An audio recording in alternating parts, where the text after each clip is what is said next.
आज नवदा भक्ति महोत्सव का तृतीय दिवस और तृतीय भक्ति श्रवणम कीर्तनम विष्णु स्मरणम पाद सेवनम अर्चनम वंदनम दास्यम सख्यमात्म निवेदनम। आज की जो भक्ति है वो है स्मरण भक्ति। श्री विष्णु श्रवणे परीक्षित भवत वैयासकी कीर्तने प्रहलाद स्मरणे तदांग्रि भजने लक्ष्मी प्रथु पूजने। और आज की भक्ति के आचार्य कौन है? श्री प्रहलाद जी महाराज। स्मरण भक्ति के आचार्य प्रहलाद जी महाराज, जिनके मुख से ही नवदा भक्ति का प्रवचन प्रकट हुआ है। प्रहलाद जी ही नवदा भक्ति का भाव अपने पूज्य पिताजी को सुनाते हैं। ये स्मरण भक्ति के आचार्य, बहुत ध्यान से सुनिएगा। आरी याद आती है, बताओ क्या करे मोहन, बताओ क्या करे बताओ क्या करे मोहन। स्मरण भक्ति, स्मृति।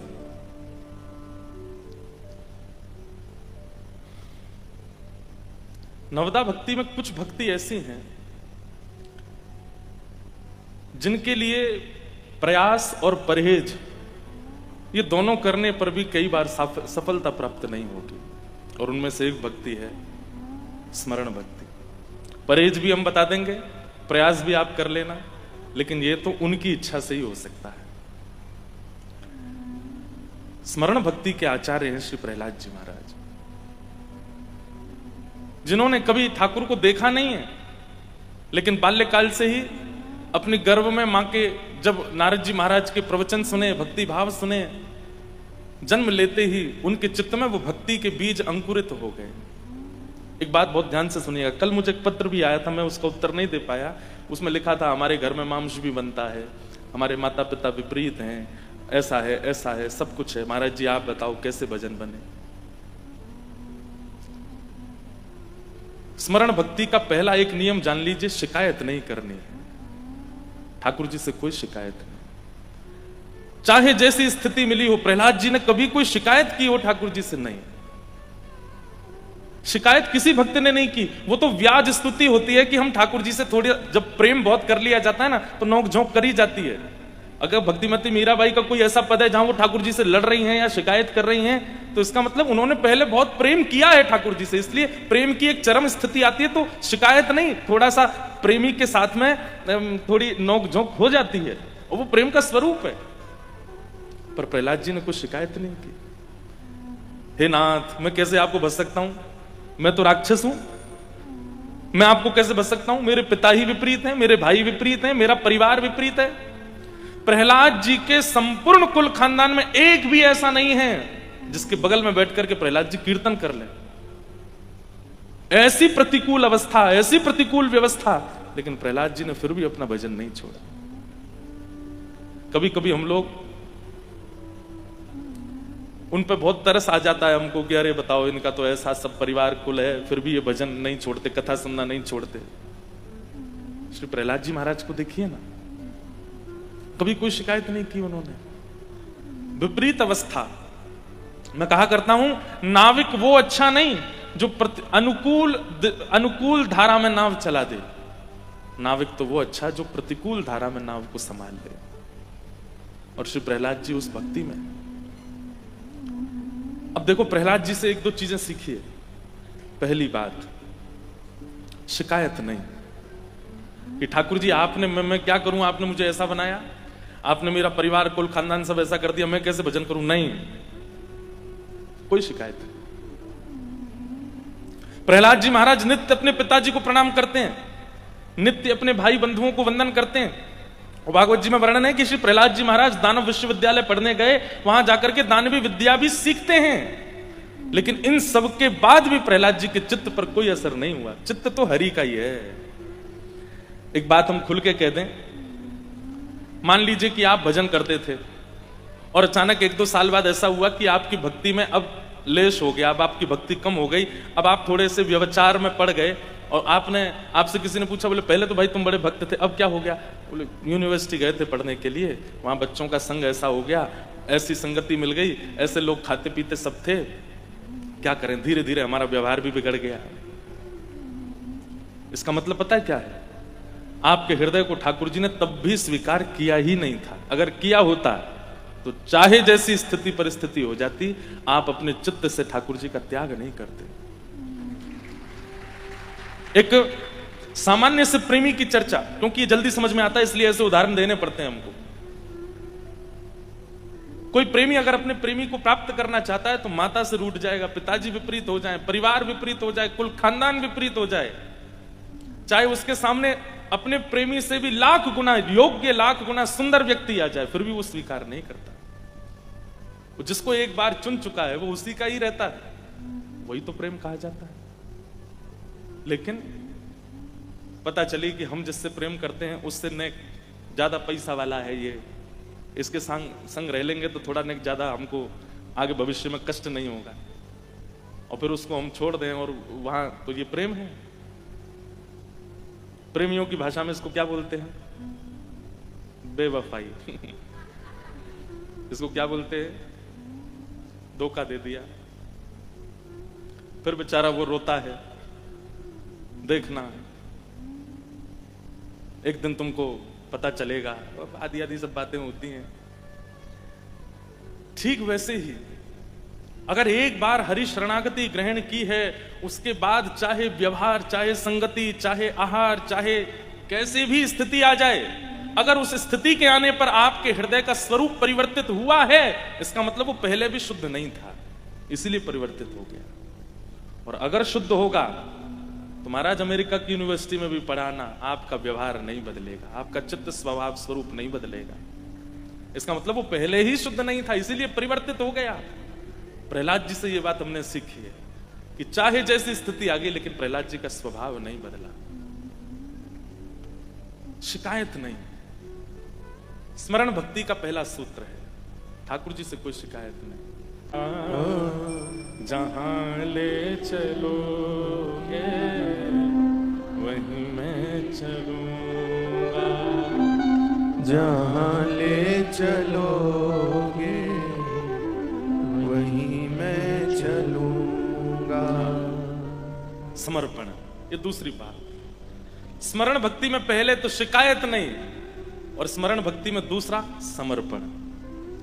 ऐसा समर्पण ठाकुर जी के प्रति, तेरे फूलों से भी प्यार, तेरे कांटों से भी प्यार, तू जो भी देना चाहे दे दे मेरे करतार, तभी स्मरण भक्ति श्रेष्ठ हो सकती है। याद, स्मृति। महाभारत युद्ध जब मध्यस्थ ठाकुर जी ने गीता का ज्ञान दिया, तब अर्जुन को 18 अध्याय सुनाते हुए ठाकुर जी अंत में पूछते हैं, अर्जुन अब तुम्हारी स्थिति कैसी है? तब अर्जुन कहते हैं, नष्टप मोह स्मृतिर लब्धा, मेरा मोह नष्ट हो गया, मुझे स्मृति प्राप्त हो गई। स्मृति माने स्मरण, याद। स्मृति भी एक भक्ति है। एक बात बहुत ध्यान से सुनो सब लोग, इधर देखो। आप लोग नित्य नाम जप करते हैं, आप लोग नित्य तिलक लगाते हैं, नित्य अपने ठाकुर जी की सेवा करते हैं। अब एक चीज हमारी सुनो, सब अपने क्रम कीजिए जो आपके क्रम है, उसके बाद नेत्र बंद करके बैठिए। जब आप वृंदावन गए थे उस स्मृति को पुनः दोहराइए, जब आप जगन्नाथपुरी गए थे उस स्मृति को पुनः दोहराइए, जब आप श्रीनाथ जी गए थे उस स्मृति को पुनः दोहराइए, जब जोधपुर में एक उत्सव हुआ था, वहां संतों का आगमन हुआ, उस स्मृति को पुनः दोहराइए। वहां ये महाराज जी आए थे, उन्होंने ये बात कही थी, उस स्मृति को दोहराइए। यहाँ पर रामद्वारा में नवदा भक्ति महोत्सव हुआ, इस स्मृति को दोहराइए। संपूर्ण स्मृतियों का एक बार चिंतन कर लिया कीजिए। ये स्मरण भक्ति का एक स्वरूप है। बोलो गंगा मैया की। परम पूजनीय प्रातः स्मरणीय हमारे भगवत धाम वाले पूज्य बड़े महाराज जी स्वामी श्री विवेकानंद जी महाराज एवं छोटे महाराज जी परम पूजनीय स्वामी श्री रविंद्रानंद जी महाराज पधारे। आपके चरणों में बारंबार प्रणाम। स्मृति। व्यक्ति स्मृति रखता है विवाह की, व्यक्ति स्मृति रखता है अपने पुत्र के पैदा होने की, व्यक्ति स्मृति रखता है सब चीजों की। जब जब अवसर मिले, एकांत होते हैं, तो स्मरण किया कीजिए कि कब प्रथम मिलन हुआ था ठाकुर जी से, कब प्रथम वृंदावन दर्शन हुआ था, अंतिम बार जब वृंदावन गए थे तब कैसी सुगंधी थी, कैसी पवन थी, कैसी वायु थी, कैसे कैसे लोग मिले, कैसे दर्शन हुए, ये सारी अपनी स्मृति में रखिए। इन सब से स्मरण भक्ति पुष्ट होती है, स्मरण भक्ति में पुष्टि आती है। हम लोग याद रखते हैं पर उसका नित्य चिंतन नहीं करते, नित्य स्तवन नहीं करते, नित्य स्तवन नहीं होता। लिख लीजिएगा, अपनी भगवत दर्शन और धाम दर्शन और संत दर्शन की जो स्थिति है उसका नित्य चिंतन करो, नित्य स्मरण करो, नित्य याद करो। जब हुआ था उत्सव तो ऐसा हुआ था, तब ये हुआ था। कल जब हम नौका विहार कर रहे थे तो आपके तन को, पंच इंद्रियों को, आंख, नाक, कान, जीव और त्वचा, इनको जो जो अनुभव हुआ वो सब आपकी स्मृति में आना चाहिए। और स्मृति में आती एक दिन ऐसा आएगा कि आपकी स्मृति में जैसी चिंतन आप करोगे वो घटना आपके तन के साथ घटने लगेगी। बहुत ध्यान से सुनिएगा, ये बहुत अच्छा सूत्र हम दे रहे हैं आपको। नित्य अपनी सद स्मृतियों को चिंतन किया कीजिए। हमने सुना है श्री रैदास जी महाराज, रैदास जी के चरित्र में ऐसा भाव आता है महाराज जी कि जब उनको ठाकुर जी प्राप्त हो गए और उनकी सेवा करते थे तो रैदास जी खूब भ्रमण करते थे, सब जगह धाम जाते थे, सब जगह दर्शन करते थे। ठाकुर कभी बद्रीनाथ गए, कभी द्वारिका गए, तीर्थों में ही भ्रमण करते रहते थे। लेकिन जब से उनके ठाकुर जी की सेवा विराजमान हुई घर में तो सब जगह ठाकुर जी को ले जाना संभव नहीं हो पाता, प्रसाद और शुद्धि की व्यवस्था नहीं हो पाती थी।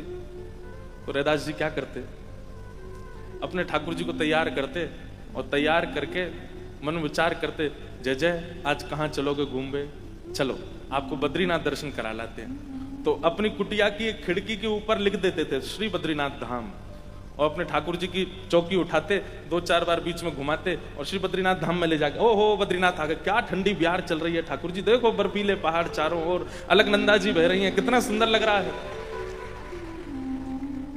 आज पूरे दिन बद्रीनाथ में विराजे। उस दिन सामग्री भी वो बनती थी जो शीतकाल में पाई जाती है, शीतकाल की सामग्री, ठंडी सामग्री नहीं। स्वेटर पहन करके घूम रहे हैं, सॉल ओढ़ रखी है, ठाकुर जी को भी सॉल पहना रखी। जेठ के महीना में भीषण गर्मी है बाहर कुटिया के, लेकिन भीतर तो महाराज उनका बद्री। और इसका ऐसा उनके साथ में प्रभाव होता था, कभी कभी भयंकर ग्रीष्म ऋतु में गांव के लोगों को सर्दी लगने लगती, कांपने लग जाते। बोले क्या करें, बोले जून जुलाई का महीना, जेठ का महीना चल रहा है, इतनी सर्दी क्यों? जरूर रैदास जी अपने ठाकुर जी को केदारनाथ ले गए होंगे आज, इसलिए पूरे गांव में सर्दी आ गई है आज। उनके ठाकुर जी की जहां स्थिति होती थी वैसी स्थिति पूरे गांव की होने लग जाती थी। हम कह रहे हैं गांव की तो नहीं होगी, लेकिन अगर कोई एक भक्त जोधपुर में ऐसा हो जाए, सब उसके घर के बाहर, भैया आज तू एक काम कर, बद्रीनाथ का चिंतन कर ले, बहुत गर्मी पड़ रही है बाहर, पूरे जोधपुर में लेकर हवा तो चल जाए। स्मृति भक्ति में, स्मरण भक्ति में ये सामर्थ्य है कि आप जो स्मरण करेंगे वो आपके तन के साथ घटने लगेगा। इसी को हमारे वृंदावन में महाराज जी मानसी भक्ति कहते हैं,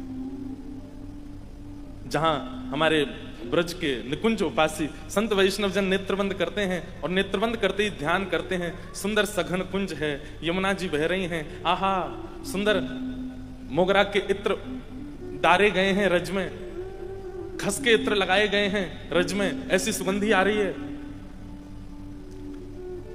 कुंज निकुंज में सुंदर मोगरा के पुष्पों से सजावट की गई है, ठाकुर जी का रत्न जटित सिंहासन विराजमान है, उस पर चंदन के छींटे पड़े हैं। प्रिया प्रियतम दोनों ऐसी पीतांबरी नीलांबरी पहन करके, पामन में नूपुर धारण करके मधुर चाल से चलते आ रहे हैं, छत्र चमर लेकर के सखियां चल रही हैं। और हमारी सेवा क्या है? बोले हमको आज ठाकुर जी ने सेवा दी, दूर खड़े है कि पंखा जरो, हम पंखा जल रहे हैं और ठाकुर जी हमारी सेवा स्वीकार कर रहे हैं। आप निश्चित मानिए हमारे ब्रज के जो संत मानसी सेवा में जाते हैं, जब वो चिंतन करते हैं और चिंतन करते ही उनके भाव में आता है कि यहाँ रज में आज मोगरा का इत्र है, वो जिस कक्ष में बैठे होते हैं वहां अपने आप मोगरा की सुगंधी आने लग जाती है। वो यदि विचार कर लेते हैं कि आज सुंदर आकाश में घनघोर बादल छाए हैं और रिमझिम रिमझिम वर्षा हो रही है, तो भले ही भार बादल ना हो, लेकिन उनके वस्त्रों पर, उनके मुखार बिंद पर, उनके केश पर छोटे छोटे बिंदु प्रकट हो जाते हैं, मानो जैसे सच में वर्षा हो रही हो। स्मरण भक्ति सामान्य नहीं है।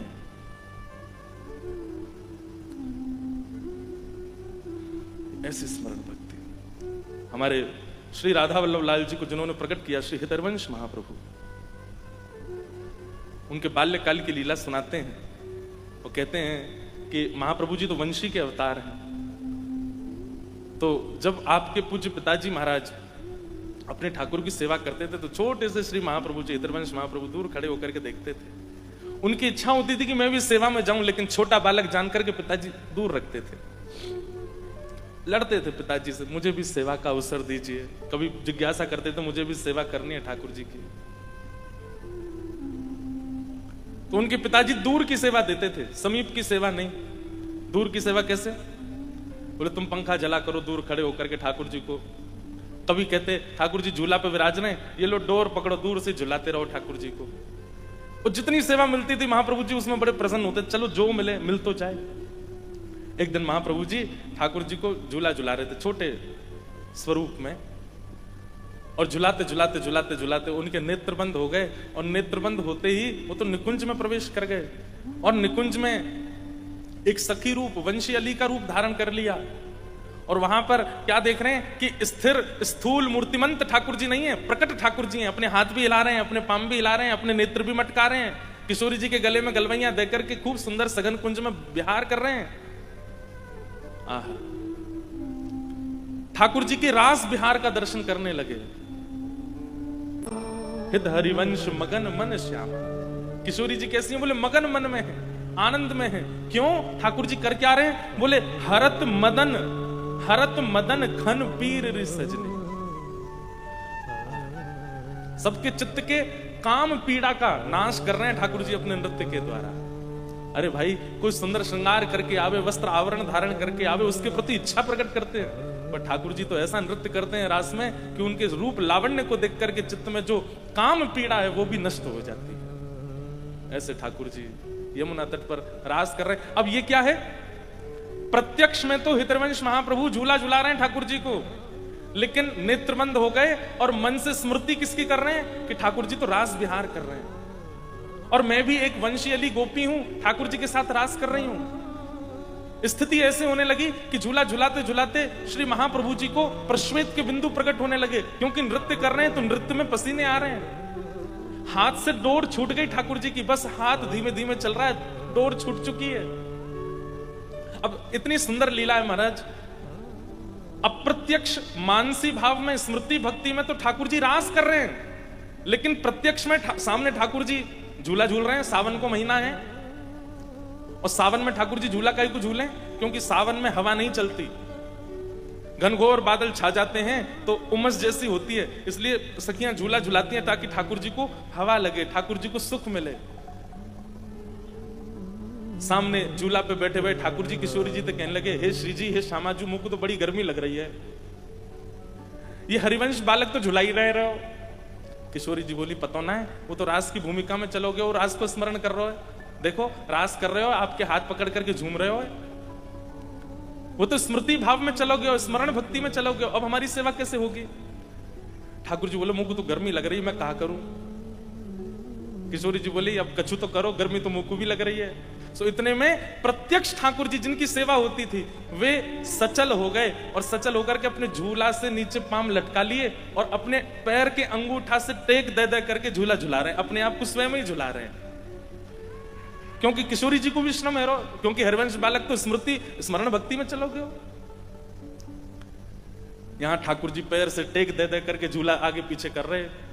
किशोरी जी तो बड़ी प्रसन्न, हाँ अब ने एक सांस आई, अब ने एक हवा लगी, लेकिन ठाकुर जी तो और थक गए। पहले पसीना आ रहा और ने पामन ते जोर जोर ते झुलाने लगे तो और थकान है गई। सो ठाकुर जी ने कहा कि अपनी पीताम्बरी के सबरे छोड़ जो बांधवे के हो सब खोल लिए और पीताम्बरी उतार करके अपनी माला वाला उतार करके सब धर दें। बोले मुझे तो बड़ी गर्मी लग रही है, कहा करूं। ठाकुर जी जोर जोर से झूला झुलाने, इतने में ही महाप्रभु जी के पिताजी आ गए भीतर, और जैसे ही पिताजी का आगमन हुआ ठाकुर जी दौड़ करके बिना अपनी पोशाक धारण किए हुए जाकर खड़े हो गए। पिताजी ने आकर के जब देखा तो क्या देख रहे हैं कि हरवंश बालक केवल अपने हाथ को चला रहे हो, हाथ से डोर छूट गई है, लेकिन झूला अपने आप चल रहा है और ठाकुर जी अपनी पीतांबरी आदि उतार करके और बिल्कुल अपने स्वरूप में खड़े हैं। लेकिन वो इस भेद को पहचान नहीं पाए कि हुआ क्या था यहाँ पर, ये झूला अपने आप चल कैसे रहा है। स्मरण भक्ति,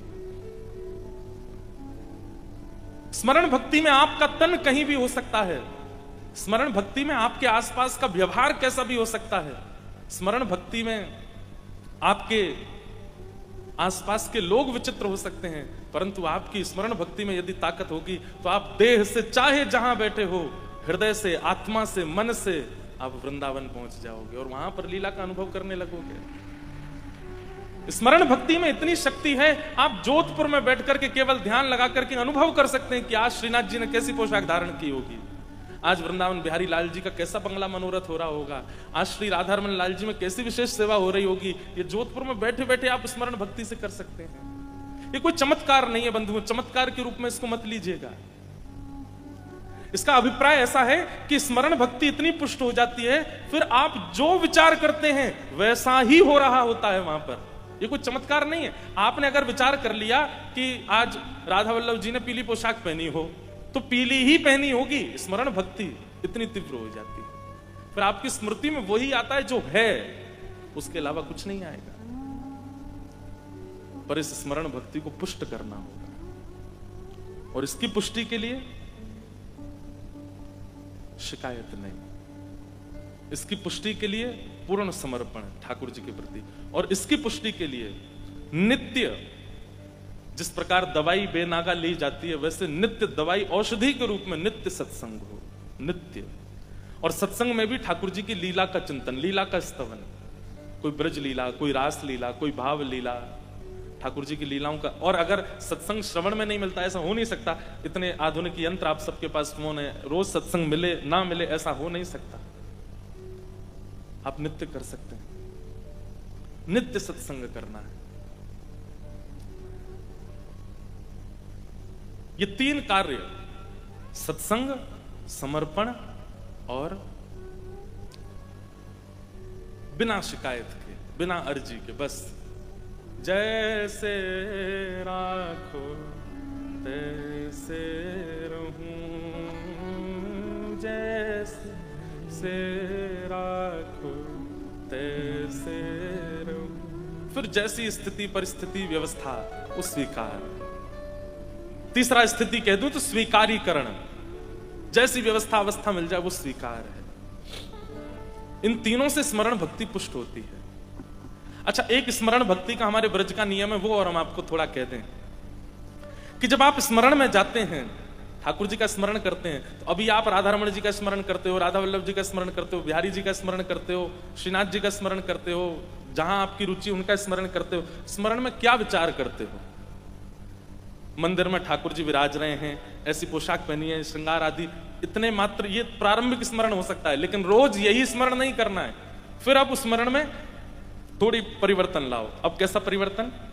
अपने हृदय कुंज में ही एक सुंदर निकुंज बनाओ अपनी मति के अनुसार। ऐसे वृक्ष हैं, ऐसे पुष्प हैं, ऐसी पवन है, ऐसी नदी बह रही है, ऐसी सुंदर सेज है, और जिनका आप स्मरण करते हो, राधा रमण, राधा वल्लभ, बिहारी जी, श्रीनाथ जी, उन्हीं ठाकुर जी को सचल मान करके वहां विराजमान करो।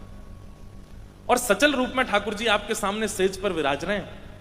उसके बाद अपने गुरुदेव का स्मरण करो। हमारे गुरुदेव कौन?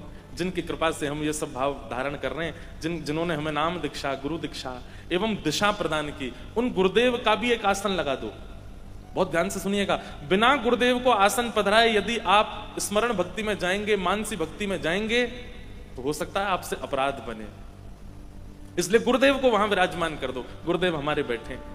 और उसके बाद स्वयं की जो सेवा आप करना चाहो वो सेवा ठाकुर जी से करो, वार्ता करो, ठाकुर जी की कुछ सुनो, अपनी कुछ सुनाओ। सखा भी आए, मधुमंगल श्रीदामा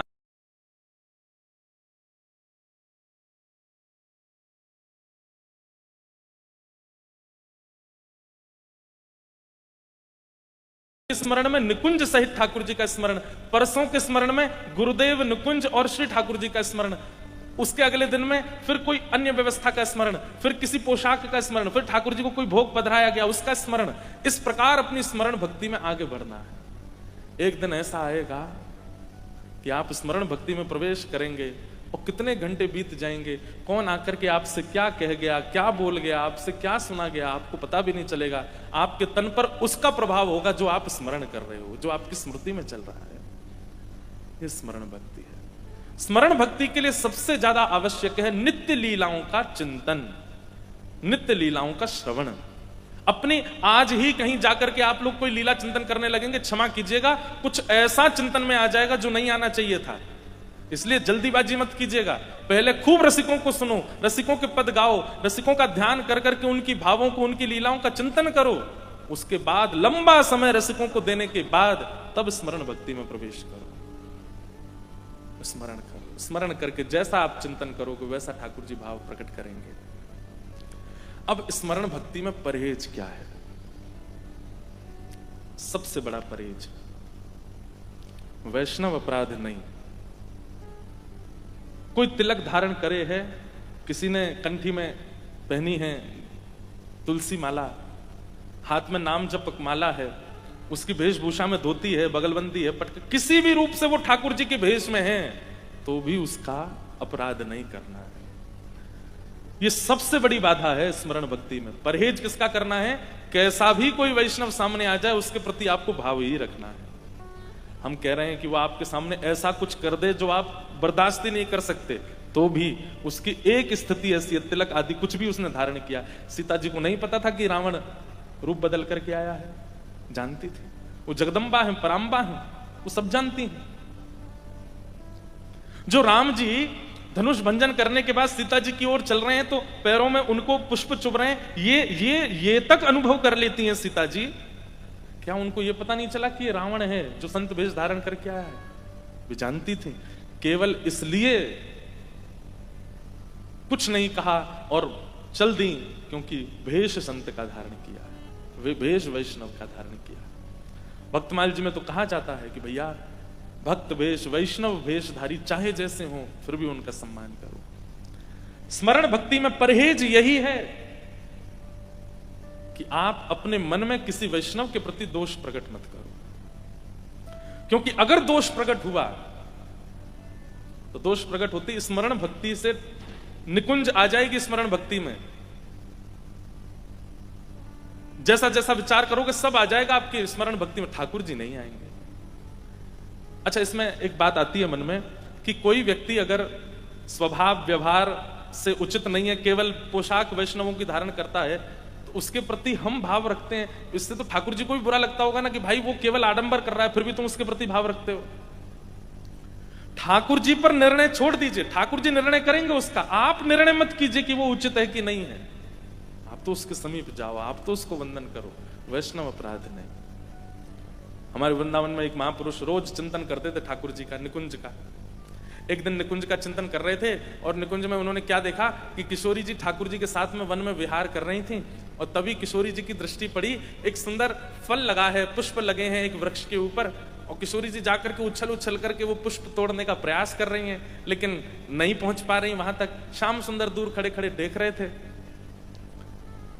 किशोरी जी बोली, देखते ही रहोगे दूर खड़े खड़े, यो ना कि नेक आए करके या कुछ डाल को झुकाए दो, मैंने पुष्प ले लूं, फल ले लूं, बस दूर खड़े खड़े दतुइयां दिखा रहे हो अपनी। ठाकुर जी बोले, नहीं हम देख रहे कि नेका तुम प्रयास करके देख लो श्यामा जी, फिर मैं आऊं। बोले मोते ना हेरो, आओ जल्दी, या को दो मुंह को ये पुष्प चाहिए, अपने केशन में सजाऊंगी, और फल चाहिए पाऊंगी। ठाकुर जी बोले मैं आऊं। इतने में ठाकुर जी आए और ठाकुर जी ने डाल पकड़ करके नीचे झुकाए दे, लो श्यामा जी तोड़ लो पुष्प। किशोरी जी उसमें से पुष्प तोड़न लगी, फल जैसे तोड़न लगी तो फल इतना भारी है कि वो आ नहीं रहे हो, तो ठाकुर जी बोले ऐसे नहीं, डाल पकड़ करके फल तोड़ो।